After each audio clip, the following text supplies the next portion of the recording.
பெஹத் பரம் ஞானம். பரம் சாந்தி. ஆத்ம ஞானத்திற்கு இடையூறு செய்யும் காரணங்கள் என்ன? ஒருவேளை நீங்கள் பக்தி மார்க்கத்தில் இருந்து ஞான மார்க்கத்தில் வந்திருந்தால் அந்த நேரத்தில் உங்களுக்குள் ஒரு ஜிஜ்ஞாசை ஆர்வம் உருவாகும். அது என்னவென்றால் நான் இந்த பக்தியைத் தாண்டி மேலே போக வேண்டும் ஞானம் பெற வேண்டும் என்று இருக்கும். ஆனால் பலமுறை நாம் மாற்றத்தை ஏற்க முடியாமல் போகிறோம். ஏனெனில் எத்தனையோ வருடங்கள் 30 முதல் 40 ஆண்டுகள் வரை நாம் எங்கள் இஷ்ட தேவனின் மேல் அசைக்க முடியாத நம்பிக்கையோடு வழிபட்டு வந்திருக்கிறோம்.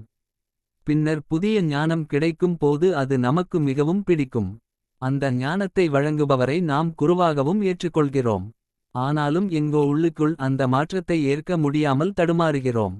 காரணம் என்னவென்றால் நமக்கு அந்த ஞானம் இன்னும் பூரணமில்லாமல் உள்ளது. ஞானத்தால் கிடைக்கும் அனுபவங்கள் தொடங்கும் போது பழைய நம்பிக்கைகளை நிதானமாக விட்டு விடுவோம். மெல்ல அந்த ஞானத்தின் மூலம் உள் உணர்வுகள் பெருகும். அந்த அனுபவங்களின் காரணமாக பழைய நம்பிக்கைகள் மறைந்து விடும்.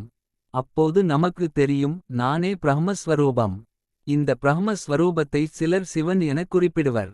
அப்படியானால் நீங்களும் சிவோகம் என சிவனோடு ஒப்பானவராக ஆனீர்கள். அப்போது புரியும் எவரை கொண்டு இதுவரை இஷ்ட தேவனாக வணங்கினோமோ உண்மையில் நாம் அதைவிட உயர்ந்த தர ஆத்துமா என்பதை. முழு ஞானம் கிடைக்கும் போது நம் இறுதியான லட்சியம் என்ன என்பதை தெளிவாக அறிகிறோம். அப்போது வேறுபாடு தெரியவரும் இன்னுவரை நான் நம்பிக்கை முறையில் நடந்தேன். ஆனால் இப்போது எனக்கு கிடைத்தது இந்த பெரும் பிரபஞ்ச ஞானம். இது அனந்த கோடி பிரம்மாண்டங்கள் பற்றிய ஞானம். அதில் அனந்த சக்திகள் பற்றிய ஞானம். நம்முள் அனந்தமான சக்திகள் உள்ளன. நாம் பெஹத் சக்திகள் உடையவர்கள். எப்போது நீங்கள் இந்த மகா மந்திரத்துடனும் இந்த ஞானத்துடனும் இணையுகிறீர்களோ அப்போது பழைய நம்பிக்கைகள் அனைத்தும் நீங்கும். இந்த மார்க்கத்தில் நடப்பதற்கு இடையூறு செய்யும் காரணங்களும் முற்றாக நீங்கிவிடும். பயம் மறைந்து விடும்.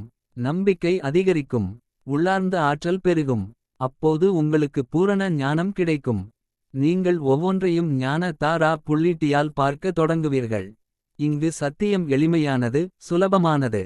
ஆனால் அதை ஏற்க துணிவு தேவை. அகங்காரம் மாயை பழைய சம்ஸ்காரங்கள் பயம் இவை அனைத்தும் சேர்ந்து மனிதனை ஆத்மா ஞானத்திலிருந்து தடுக்கின்றன. ஆத்மா ஞானத்துக்குள் நுழையாமல் தேர்போதத்தில் உடல் அறிவில் வைத்திருக்கின்றன. எப்போதெல்லாம் நீங்கள் ஆத்ம ஞானத்தில் நின்றுவிடுகிறீர்களோ அப்போதே உங்களுக்கு ஆத்மபோதம் ஏற்படாமல் நீங்கள் உடல் உணர்வினிலேயே தங்கியிருப்பீர்கள். ஆத்மபோதத்தில் இருக்க முடியாது.